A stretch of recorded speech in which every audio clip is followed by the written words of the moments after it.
It's LoriAnn, joined by Max Kerman of Arkells. Safe to say, probably one of the busiest bands during a pandemic, during a quarantine, during a lockdown.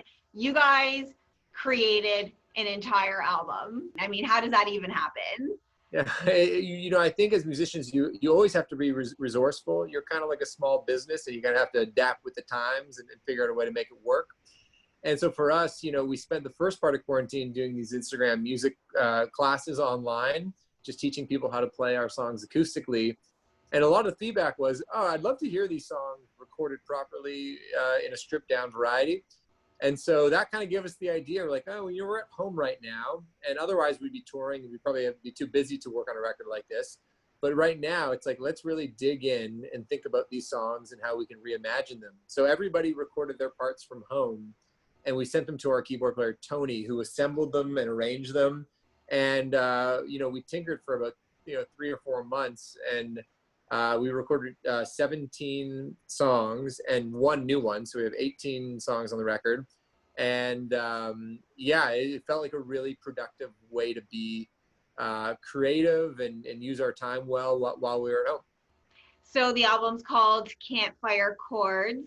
And besides the years in the making, which we know and love already, and a brand new song, Quitting You, the rest of them, like you said, were songs from the past.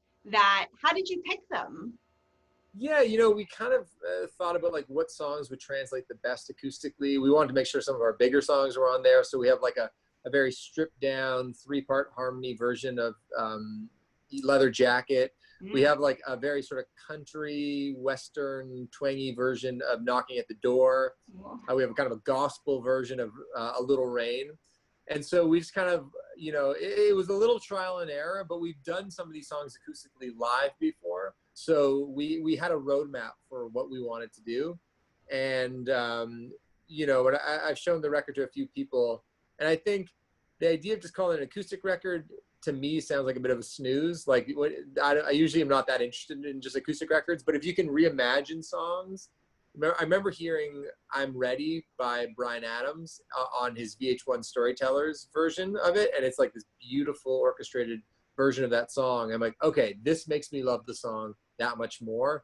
And that was sort of the goal on every song. It's like, how do we make people fall in love with the song again and kind of have them appreciate it in a different way?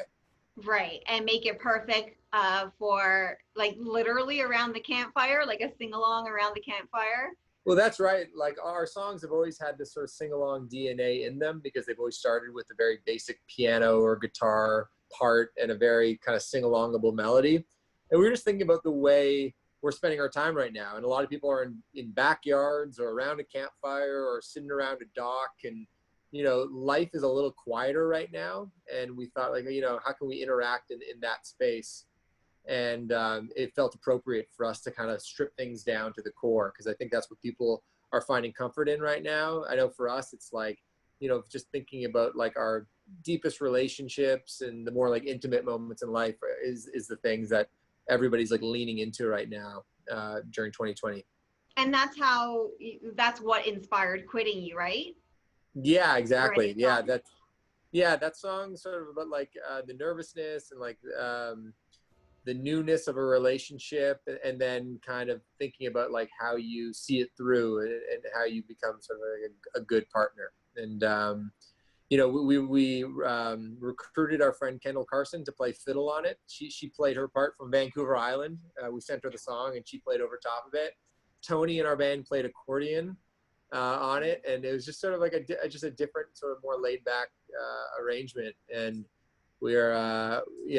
we felt really good recording it, and it just felt like now's the time for this kind of song.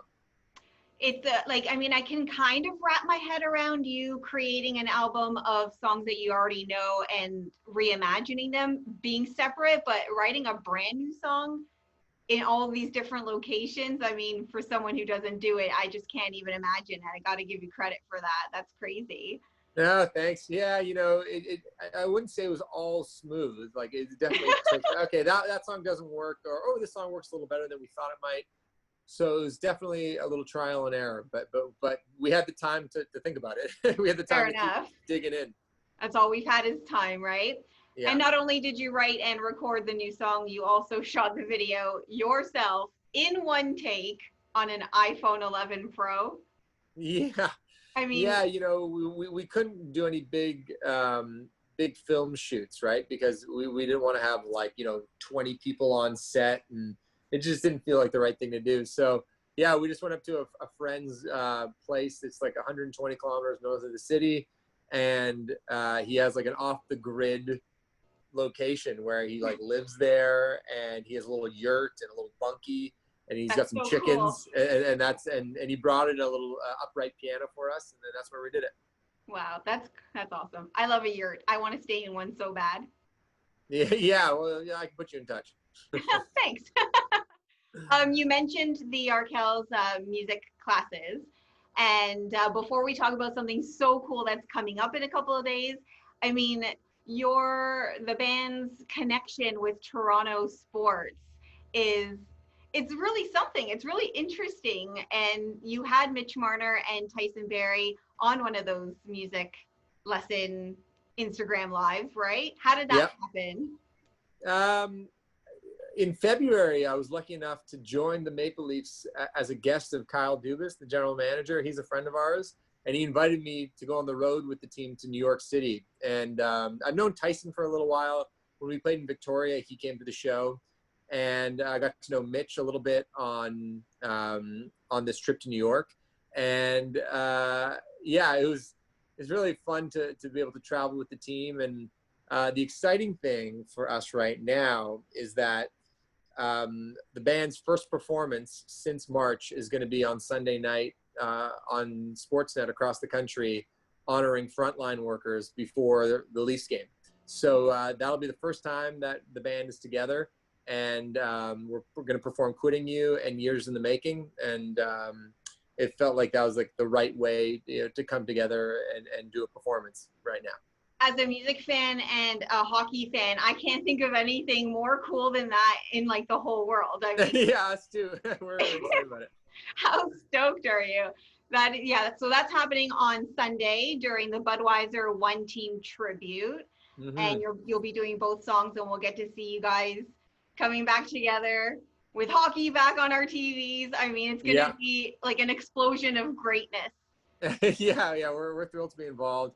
Yeah, Budweiser contributed $500,000 to the Red Cross in Canada, and you know, it was really important to them that we honor all the incredible leaders and frontline workers and essential workers that have got us to this point. And they asked if we could play a couple songs, and we were really excited to do that. And you know, I think the thing that's made me really proud to be Canadian is that the way people have just come together and has been as generous and as selfless as possible during a tough time. And that's what this Sunday is about.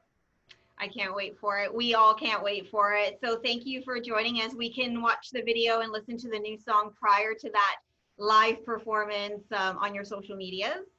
Yep. Yeah. You, Okay. you can find it anywhere online. Awesome. Thank you so much, Max. Thank And good you. luck. Appreciate it. Bye. Take care.